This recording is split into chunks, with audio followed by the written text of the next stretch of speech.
Buenas tardes a todas y a todos. Gracias por acompañarnos en esta rueda de prensa en la que informaremos sobre los acuerdos adoptados por el Consejo de Gobierno. Me acompaña el consejero de Industria, Empleo y Promoción Económica, Enrique Fernández, que detallará uno de ellos, en concreto la convocatoria del Plan MOVES II, destinado a incentivar la compra de vehículos alternativos por empresas y particulares, la instalación de infraestructuras de recarga y la promoción de sistemas de préstamo de bicicletas eléctricas, entre otras iniciativas, que recoge además medidas de apoyo a los concejos en la implantación de medidas para adaptar la movilidad urbana al nuevo escenario derivado de la COVID-19. Un escenario en el que no es posible olvidar que seguimos conviviendo con el virus, el mismo que aún se cobra vidas, el mismo que nos sigue exigiendo mantener alerta en cada momento. El esfuerzo de la sociedad asturiana se mantiene a la altura de las circunstancias, pero tenemos que seguir aplicando la prudencia, la responsabilidad y el sentido común de manera individual para salvaguardar la salud colectiva, esa de la que depende que no tengamos que dar pasos atrás. Como cada semana, recordemos que la receta es bien sencilla: usar la mascarilla, mantener una distancia interpersonal mínima de seguridad de 1,5 metros y practicar una correcta higiene de manos son acciones muy sencillas, al alcance de todos y que nos ayudan a preservar la salud pública y a salvar vidas. El Gobierno de Asturias mira con preocupación la evolución de la situación epidemiológica y vuelve a transmitir a los asturianos y a las asturianas y a quienes nos visitan que, con la vista puesta en la protección de la salud de todos y todas, tomará las medidas que sean necesarias para abordar cualquier situación de riesgo. Como ejemplo, esta semana nos enfrentamos a un brote en uno de los espacios que ya conocemos que son más vulnerables, una residencia de personas mayores en Arriondas. Como saben, nuestra preocupación por buscar el equilibrio entre el derecho de las personas que gozan de autonomía a salir del centro y las visitas de las familias, con la garantía de protección de las personas que viven y trabajan en las residencias, encontró reflejo organizativo en el protocolo que venimos aplicando y actualizando en los últimos meses. La semana pasada señalaba que, tras la reciente declaración de alerta naranja por alto riesgo de transmisión de coronavirus en Parres, Cangas de Onís, Cabrales, Ribadesella y Llanes, el cambio evidente en la situación epidemiológica hacía de esta iniciativa una llamada de atención a extremar las precauciones, las medidas de vigilancia y el control, con el fin de evitar acciones más drásticas, tales como cierres perimetrales o confinamientos. En este contexto, es evidente que el riesgo en las residencias de personas mayores es elevado y, por ello, hemos diseñado una actualización del protocolo relativa a la limitación de salidas, paseos al exterior de personas residentes en los centros residenciales, basado en la resolución de la Consejería de Salud del Principado de Asturias de 18 de agosto, la que, como recordarán, recogía expresamente la limitación al máximo de las salidas de las residencias como medidas de protección.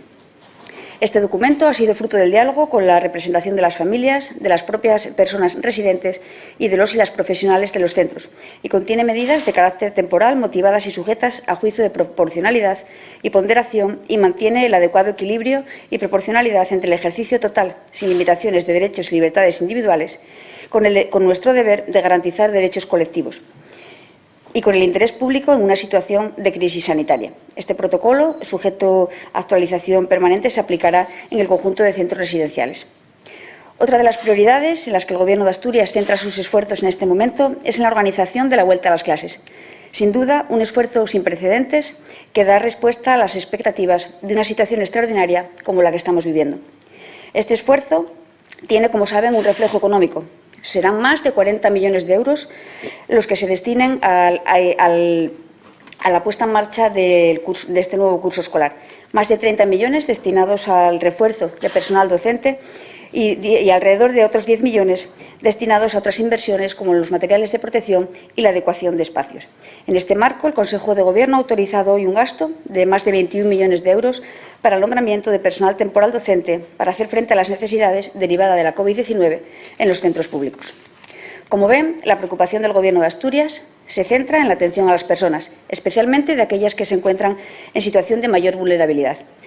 Una preocupación compartida, además, por el conjunto de agentes que forma el sistema asturiano de servicios sociales. Si hace 15 días recordábamos el apoyo del Gobierno de Asturias al papel que han asumido, asumen y asumirán los servicios sociales municipales en la gestión de la crisis sanitaria, hoy señalaré la importancia que adquiere el apoyo a la labor del tercer sector, de las numerosas entidades con las que trabajamos en red. Un trabajo en red que se ha venido fortaleciendo a lo largo de los últimos 5 años, en los que la aportación del Gobierno de Asturias a las entidades sociales que financia la Consejería de Derechos Sociales y Bienestar se ha incrementado en más de 13 millones de euros. Un esfuerzo que se ve incrementado en las previsiones de inversión social que recoge el presupuesto de la Consejería de Derechos Sociales y Bienestar para este mismo ejercicio, en el que se recogen, entre otras cuestiones, el incremento del 5% de las subvenciones nominativas correspondientes a entidades del tercer sector. En total, un total de 28 entidades recibirán casi 2 millones de euros este año. El incremento del acuerdo marco, en el que asumimos el incremento del convenio, de la aplicación del convenio en discapacidad, alrededor de unos 800.000 euros. El incremento que supone la aplicación de la ley, que supondrá la aplicación de la Ley de Acción Concertada, que asciende a 3,5 millones de euros, y el incremento de la convocatoria del IRPF en 2020.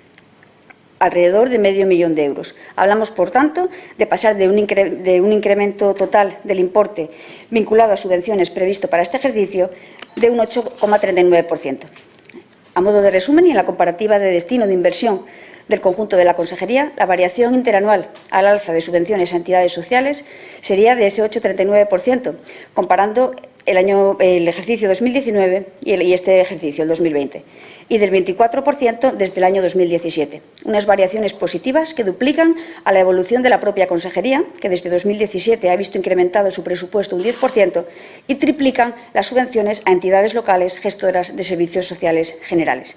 En este marco, el Gobierno de Asturias destinará 5,5 millones de euros a la línea de ayudas para las organizaciones no gubernamentales de iniciativa social, un presupuesto que supone un aumento de más de 1 millón de euros respecto a la del pasado ejercicio. La convocatoria, financiada con cargo al 0,7% de la casilla sobre el impuesto de la renta de las personas físicas, se publicará la próxima semana. Y, como saben, esta línea de ayudas viene a reforzar las diferentes convocatorias específicas destinadas a estas entidades que cada año programa la Consejería de Derechos Sociales y Bienestar. Partiendo del compromiso del Principado con las políticas de igualdad y con la lucha contra la violencia de género, el Consejo de Gobierno ha autorizado la suscripción de 16 convenios de colaboración con ayuntamientos y mancomunidades, dotados en total con más de 1 millón de euros para el mantenimiento y gestión de la red de centros asesores de la mujer. Por otro lado, el Gobierno ha autorizado el gasto y la contratación de 3 obras de saneamiento y depuración de aguas en los concejos de Llanes, Siero y Oviedo, con una inversión global de más de 7,5 millones de euros. Finalmente, y volviendo al ámbito educativo, el Consejo de Gobierno ha autorizado la celebración de 2 convenios por parte de la Consejería de Educación, el primero de ellos con el Ministerio de Educación y Formación Profesional, dirigido a promocionar el pensamiento computacional en todas las etapas educativas no universitarias a través del proyecto Escuela de Pensamiento Computacional e Inteligencia Artificial, que coordina el Instituto Nacional de Tecnologías Educativas y Formación del Profesorado, y el segundo con el Instituto de Evaluación y Asesoramiento Educativo de la Fundación Santa María. Permitirá conocer el impacto que el confinamiento por la pandemia ha tenido tanto en el alumnado como en el profesorado para orientar las respuestas de las autoridades y de los centros mediante una oferta educativa de calidad. Cedo ya la palabra al consejero y, una vez finalice su intervención, como siempre, quedamos a su disposición para las preguntas que consideren. Muchas gracias, consejera. Buenas tardes. Como bien ha señalado la consejera portavoz, mi cometido hoy en la rueda de prensa es informar acerca del acuerdo del Consejo de Gobierno que autoriza el gasto para el programa de incentivos y ayudas a la movilidad eficiente y sostenible, conocido como el MOVES II.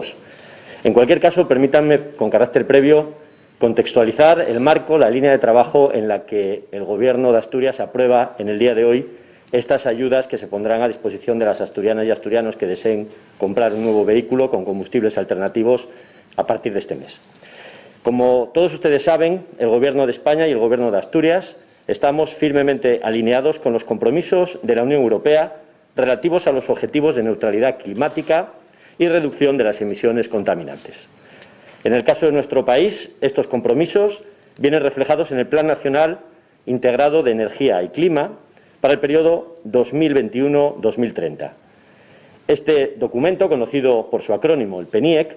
persigue una reducción del 23% de las emisiones de gases de efecto invernadero en el año 2030 respecto al año 1990. Este objetivo, dicho en otras palabras, implicará eliminar 1 de cada 4 toneladas de gases de efecto invernadero que se emiten actualmente. Y esto hay que hacerlo en 3 ámbitos principales. En el ámbito de la actividad económica e industrial,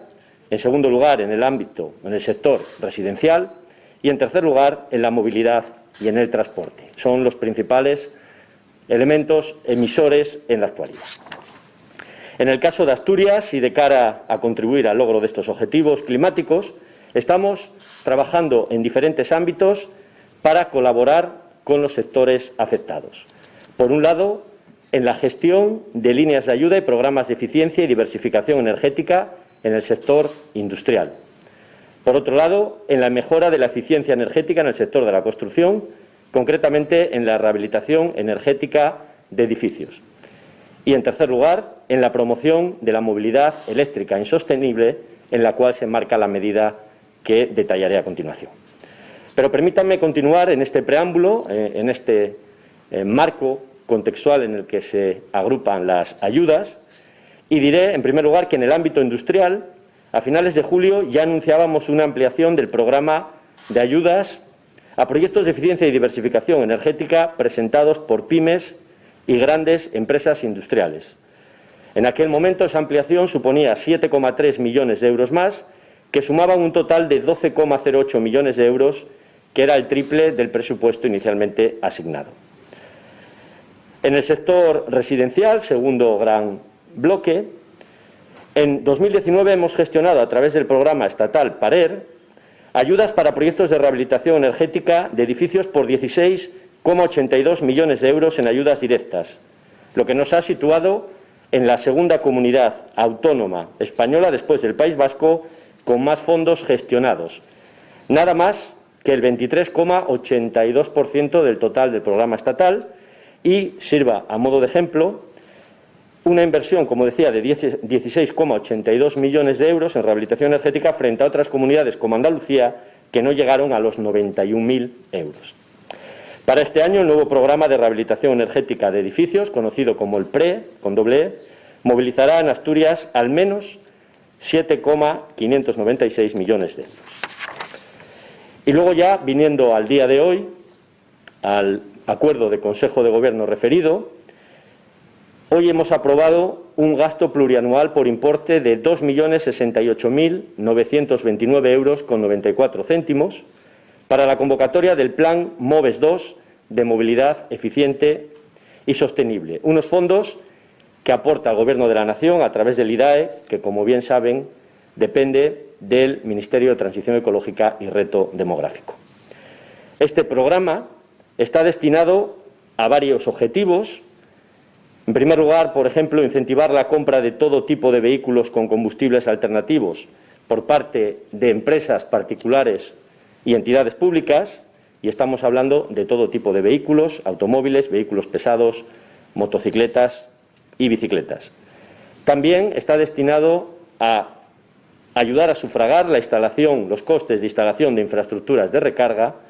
y también a la promoción de sistemas de préstamo de vehículos eléctricos.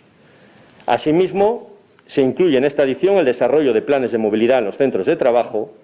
y también contempla, como había anunciado la consejera portavoz, medidas de apoyo a los municipios en la implantación de medidas para adoptar la movilidad urbana al nuevo escenario derivado de la COVID-19.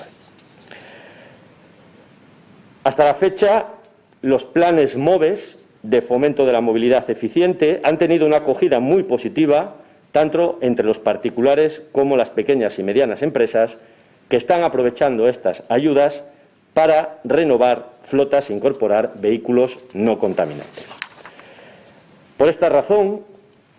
en el caso de Asturias, como he indicado anteriormente, el Plan MOVES dispondrá en este año y para el año 2021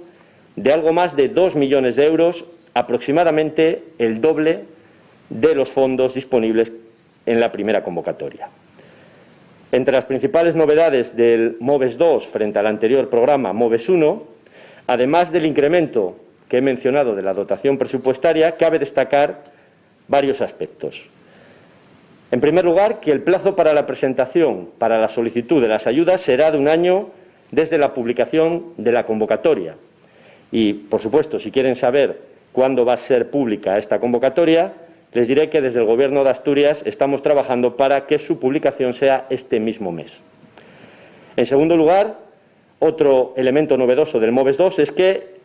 el achatarramiento, la entrega de un vehículo antiguo ya no será obligatorio como fue en la anterior edición, aunque hay que reconocer también que la ayuda,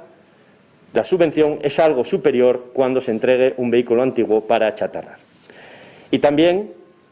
que, debido a la demanda generada en la convocatoria anterior, se amplía el presupuesto máximo del programa MOVES II dedicado a flotas y vehículos pesados de gas, que va a pasar a ser el programa, la parte que tiene más recursos destinados, aproximadamente el 56% del total disponible en Asturias. En cuanto a la cuantía de las ayudas, que puede ser el aspecto que más interese a los asturianos y asturianas porque repercute directamente en su bolsillo, señalar que estas ayudas varían según la motorización y la categoría del vehículo, pero a título orientativo podemos decir que oscilan entre los 600 euros para motocicletas ligeras eléctricas hasta un máximo de 15.000 euros para la compra de camiones y autobuses eléctricos. También, para el caso de los turismos eléctricos, las subvenciones pueden llegar, dependiendo del tipo de vehículo, hasta los 5.500 euros por vehículo cuando se entrega uno antiguo para el achatarramiento o 4.000 sin entregar otro vehículo. También podemos encontrar categorías en las que las ayudas lleguen hasta 6.000 euros con achatarramiento en el caso de vehículos comerciales de hasta 3.500 kilogramos. Como había anticipado anteriormente, hay ayudas para la instalación de puntos de recarga eléctrica que pueden llegar hasta el 30% del coste en el caso de las empresas y de un 40% del coste para el resto de beneficiarios con un límite individual de 100.000 euros. Se subvencionará también la implantación de medidas de movilidad sostenible al centro de trabajo, en concreto posibles programas de vehículo compartido. Indicar finalmente que las ayudas anunciadas hoy del MOVES II se suman a las que ha aportado la Dirección General de Energía, Minería y Reactivación del Gobierno del Principado para uso de energías renovables y eficiencia energética por importe de 180.000 euros, cuya convocatoria se ha cerrado el pasado 17 de agosto con el objetivo de complementar cuantías de las ayudas para furgonetas eléctricas, la instalación de puntos de recarga y la implantación en Asturias de instalaciones de repostaje de combustibles alternativos, concretamente de gasolineras. Bien, estas son, en líneas generales, las características del Plan MOVES II, un programa que, sin duda alguna, es pieza fundamental dentro del Plan Nacional Integrado de Energía y Clima 2021-2030 y en el que Asturias participa a través de la territorialización de la asignación que se hace a las comunidades autónomas de estos fondos. Unos fondos en los que también cabe decir que Asturias no está solo invirtiendo y gestionando la totalidad de los fondos que se nos preasignan, sino que a mayores está consiguiendo, una vez invertidos, una vez gastados todos los fondos, está consiguiendo ampliaciones del crédito procedentes del IDAE. Así ha ocurrido tanto en la inversión en empresas, como la inversión en el sector residencial, como la inversión en movilidad en años anteriores, y nuestra vocación es poder invertir estos fondos a la mayor rapidez posible, a mayor corto plazo posible, para poder optar a ampliar esa financiación y contribuir a renovar tanto nuestro sector industrial como nuestro sector residencial, como todo lo que es el sector del transporte y de la movilidad. Muchas gracias. Consejera, te cedo la palabra y yo quedo aquí a disposición de las preguntas que quieran formular. Pues si tenéis alguna pregunta. Lo primero, hablaban de un protocolo nuevo para las residencias, si no entendí mal. No sé si nos podría comentar un poco cuáles serían esas medidas. Bien, en el caso concreto del protocolo, como señalaba al inicio de mi intervención, se trata de acompasar, nos venimos diciendo desde el mes de marzo que todas las decisiones que vamos tomando decisiones en función de la situación, de la evolución de la situación epidemiológica. Y en este caso, fruto de ese estado de de alerta naranja que se decretaban en 5 municipios del Oriente, en cuyo marco se producía un brote en la residencia de Arriondas esta semana, y también como una parte más o como dando continuidad a esa resolución de la propia Consejería de Salud, que recomendaba el limitar al máximo las salidas de las residencias, actualizamos el protocolo. Una actuación que entra dentro de lo que viene siendo habitual en los últimos meses. Hemos ido actualizando todos los protocolos en función de la evolución de la propia situación epidemiológica, y en este caso se trata de también dar o concretar también aquella recomendación que en el acuerdo entre el Ministerio de Sanidad, en este caso, y de Derechos Sociales y Agenda 2030, también se nos recomendaba a las comunidades autónomas plantear estas limitaciones, entendiendo que son espacios vulnerables y siendo también cuidadosos, o pretendemos ser cuidadosos con esa búsqueda de equilibrio entre los derechos fundamentales de las personas autónomas que viven allí, que podrían salir, y el preservar la salud pública. En este caso se trata de medidas ligadas a las salidas a los patios y jardines interiores, ¿no?, en función de esos planes de contingencia que ya han diseñado cada uno de los centros residenciales, las salidas en zonas perimetrales, que ahí sí que hay ayuntamientos que ya han colaborado en la delimitación de espacios perimetrales en los propios centros residenciales que permitan que esas salidas se hagan con mayores condiciones de seguridad, y el limitar las salidas a cuestiones que tengan que ver con la asistencia sanitaria, trámites administrativos o cuestiones básicas que tengan que realizar las personas que residen en los centros, limitando al máximo aquellas cuestiones que no sean de vital importancia. Y tras los rebrotes conocidos durante estos días, no sé si el Gobierno se plantea tomar unas medidas mucho más fuertes que las que hay ahora. Me refiero, como lo que está pasando en Cantabria, ¿no?, en Santoña. No sé. Bien, lo hemos dicho, lo ha dicho el propio presidente del Gobierno de Asturias, en función de la evolución de la situación epidemiológica y teniendo en cuenta que las medidas pueden llegar a ser o tener mayor o menor intensidad, pero que todo lo que se prevé es que si la situación empeora pudiesen tener mayor intensidad en cuanto a las restricciones. Lógicamente, lo hemos dicho, la salud, la protección de la salud de los asturianos y las asturianas es para nosotros una prioridad, y tomaremos las medidas que sean necesarias para conseguirlo, siempre teniendo en cuenta la evolución de la situación epidemiológica y, por supuesto, el criterio técnico del servicio o en este caso de la Dirección General de Salud Pública. Perdone, consejera, no sé si he entendido bien. El nuevo protocolo para las residencias significa que se restringe al máximo las salidas de los residentes. ¿Quiere decir que no se les va a permitir salir a no ser que sea estrictamente necesario del interior de las residencias donde viven? Se limitarán. Es una cuestión delicada, porque ahí ya veis que es una preocupación que venimos manteniendo desde el mes de marzo, ¿no? El procurar la protección de la salud de las personas que viven y que trabajan en los centros residenciales, pero también el procurar que salgan de las mejores condiciones posibles. En este caso se trata de limitarlas, sobre todo atendiendo a la situación epidemiológica del lugar donde se ubican. En definitiva, venimos aplicando medidas en función de ese criterio, y este no podía ser ajeno. Lógicamente, en los entornos donde la situación presenta mayor riesgo, se limitarán las visitas a aquellas cuestiones que sean imprescindibles, teniendo en cuenta también que en los propios planes de contingencia sí que se contemplan salidas a patios, a espacios abiertos en los propios centros, y a esos perímetros, ¿no?, que algunos ayuntamientos ya han delimitado para el uso de las personas que residen en residencias, con lo cual sería limitarlas, procurar que se puedan realizar, pero siempre limitando el espacio donde pueden hacerse, para garantizar la protección de estas personas, que todos somos ya conscientes, porque la experiencia tristemente así nos lo ha hecho saber, que son espacios especialmente vulnerables y que, por lo tanto, tenemos la obligación de proteger.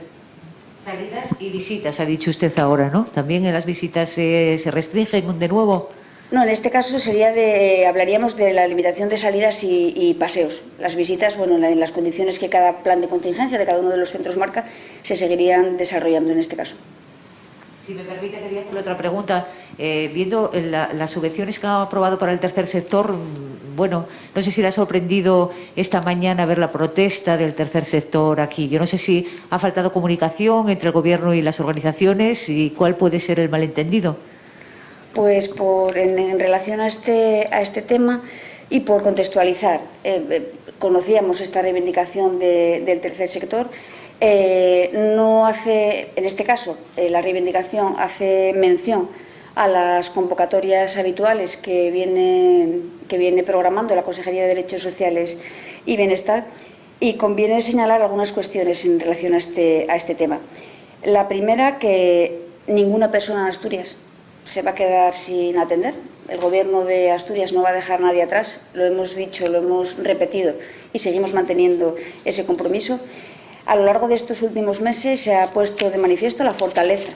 del sistema público asturiano de servicios sociales, y ahí incluimos no solo la labor de la Consejería de Derechos Sociales y Bienestar, sino la de las entidades locales, los servicios sociales municipales, que son los más cercanos a la ciudadanía, que conocen de primera mano la problemática, y, por supuesto, el papel que ha desarrollado el tercer sector. Todos estos agentes han sido claves a la hora de abordar esta crisis, y recuerdo también, que lo señalaba en la intervención inicial, que el compromiso del Gobierno de Asturias con el tercer sector queda claro, y los datos son evidentes. En los últimos, desde el año 2015 hasta el año 2019, el incremento o el refuerzo de ese apoyo a las entidades que financia la Consejería de Derechos Sociales y Bienestar por parte del conjunto del Gobierno de Asturias ha supuesto un incremento de 13.200.000 euros. Con lo cual, queda claro el compromiso y el reconocimiento a la labor que vienen desarrollando estas entidades en Asturias. Por otra parte, y si volvemos la vista atrás, en diciembre de 2019 aprobábamos un presupuesto. El Gobierno de Asturias se aprobaba en la Junta el presupuesto para este año, y el presupuesto de la Consejería de Derechos Sociales y Bienestar recogía esa tendencia de apoyo al alza al tercer sector. ¿Y en qué se concretaba esta tendencia? Pues se concretaba en un incremento del 5% de las subvenciones nominativas a estas entidades, que estaban congeladas desde hacía varios años. Suponía un incremento en el propio acuerdo marco, en esas plazas que tenemos concertadas con muchas de estas entidades, para asumir, como así había sido el compromiso, el incremento de la aplicación del convenio a los trabajadores y trabajadoras del convenio de discapacidad. Incluía un incremento de 3,5 millones de euros para hacer frente a la aplicación de la Ley de Acción Concertada, una demanda también histórica del tercer sector, que culminaba con esa Ley de Acción Concertada la legislatura pasada y que aplicaremos en los próximos meses. Y la convocatoria del IRPF, si este año se incrementa en 1 millón, el año pasado lo hacía en casi medio millón. Por lo tanto, lo que podemos decir es que se mantienen las líneas de subvención de la Consejería de Derechos Sociales y Bienestar, todas se mantienen. En el conjunto de inversiones que forman parte de ese global de presupuesto destinado a subvenciones a entidades del tercer sector, crece en total un 8,39%. Lo que parece razonable es que esas convocatorias, eso sí parece razonable, y más en esta situación extraordinaria. Ese es el escenario que hablábamos, que teníamos en enero. En marzo nos encontramos ante una situación extraordinaria, gestionar una pandemia con los costes que eso supone y con una reorganización necesaria del presupuesto. Yo lo trasladaba al propio grupo de trabajo de la Junta, en el que participamos semanalmente, a la propia mesa del tercer sector, que iba a ser necesaria una reorganización del presupuesto de la Consejería de Derechos Sociales y Bienestar para atender todas las necesidades de la mejor manera posible. En este caso parece razonable, lo que parece razonable es que esas convocatorias van a salir todas las convocatorias, y lo harán teniendo en cuenta que se financiará aquello que se pueda justificar, aquello que realmente se haya podido realizar a lo largo de estos meses. Han sido muchas las limitaciones en la movilidad, han sido muchas las limitaciones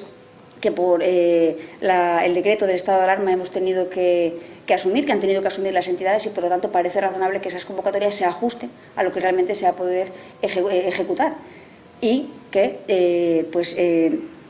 se dé respuesta inmediata también en otros ámbitos, como puede ser el ámbito de lo local, pues reforzando el plan concertado, otra de las cuestiones en las que estamos trabajando. Lo que tiene que quedar también claro es que el Gobierno de Asturias no va a dejar a ninguna entidad a su suerte. Eso también lo hemos señalado en la última comparecencia en la Junta General. Ninguna entidad va a quedar a su suerte y haremos un esfuerzo por cubrir todas las necesidades, reorganizando ese presupuesto de la Consejería, que es un presupuesto que tenemos que recordar también que atiende y que se dirige a las personas. Somos personas las que tomamos decisiones, somos plenamente conscientes de que algunas de ellas pueden gustar más o menos, pero tenemos que intentar optimizar los recursos para dar respuesta a todas aquellas situaciones de vulnerabilidad desde los diferentes ámbitos, y en ello es en lo que trabajamos. Yo tengo una pregunta para el consejero de Industria. Quería preguntarle por Arcelor y porque se retoma el plan de ajuste de largos que prevé una destrucción de empleo de 200. No sé qué valoración hacen desde el Principado. Bueno, la valoración de la reapertura del Alto Horno A no puede ser más que positiva, pero también hay que entender el contexto en el que se produce. Se produce en un contexto en el que las dificultades del acero europeo siguen sobre la mesa, en el que la Unión Europea todavía no ha puesto medidas que frene la importación de acero sucio, acero que se introduce en nuestro espacio comunitario sin respetar las medidas medioambientales que son exigibles en el interior de la Unión Europea, y es una medida que de alguna manera marca una cierta recuperación económica que esperemos que consolide tendencia al alza y que pueda sustentar también la salida del conjunto de la industria de esta situación de shock económico inducido por la pandemia, por la crisis sanitaria, ¿no? Ese es el lado positivo. En todo caso, esto es el principio de un nuevo camino en el que la Administración quiere colaborar con la compañía, en el que esperamos que también, como se ha anunciado, efectivamente se retomen las inversiones previstas, tanto en las baterías de coque como la inversión para la reinyección de gases siderúrgicos, que permitirá en un proceso de economía circular optimizar las emisiones, reducir las emisiones para la generación de un acero mucho más limpio, y también que continúen esos trabajos que permitirán, con la utilización de hidrógeno, de aquí al año 2050, esperemos que antes, producir acero totalmente limpio. Por otra parte, también confiamos en la madurez y en la responsabilidad tanto de la empresa como de los agentes sociales para que en futuras negociaciones pongan sobre la mesa la competitividad de la compañía, que no solo compite frente al acero de fuera de la Unión Europea, sino, como es bien sabido en Asturias, las instalaciones asturianas y españolas compiten con otras instalaciones europeas del grupo, y por tanto ahí también hay una lucha de competitividad que Asturias deberá ganar para garantizar la supervivencia de la instalación en el futuro. Una instalación que sobra decir que es emblemática, que es estratégica, que es tractora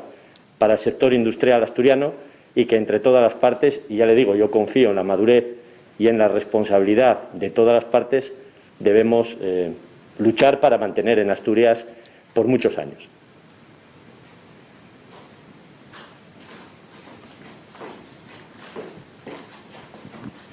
Bueno, yo quería preguntarles acerca de el proyecto de presupuestos regionales. No sé si es un tema que estaba sobre la mesa, pero sobre todo por saber si lo van a presentar en la Junta antes del 1 de octubre, tal y como han pedido los grupos parlamentarios y también como fija la ley. En este momento, por supuesto que es un tema que aborda el Gobierno de Asturias. Cada consejería se encuentra, hay un trabajo paralelo, ¿no? Por un lado, cada consejería se encuentra en un trabajo interno para cerrar sus propuestas, ¿no?, que sirvan de base para elaborar ese presupuesto, para la construcción de ese presupuesto general para el Principado de Asturias. Pero tenemos que tener en cuenta, al mismo tiempo que se está abordando ese proceso en cada una de las consejerías, tenemos que tener en cuenta algunas cuestiones que todavía están pendientes, o datos que son importantes a la hora de elaborar el presupuesto y que todavía no conocemos. Estamos a la espera de que se concrete la previsión de ingresos provenientes del sistema de financiación autonómica, un dato que todavía desconocemos. También está por resolver de manera definitiva cuáles serán las reglas fiscales previstas para 2021 por el Ministerio. Esperamos que se conozcan pronto, a raíz de la convocatoria del Consejo de Política fiscal y financiera que está previsto se celebre este mes. Sería un dato que también necesitamos conocer y una vez se eliminen todas estas incógnitas podamos cerrar ya las propuestas teniendo un escenario de previsión de gastos y de previsión de ingresos adecuado sobre el que trabajar y cerrar propuestas más concretas.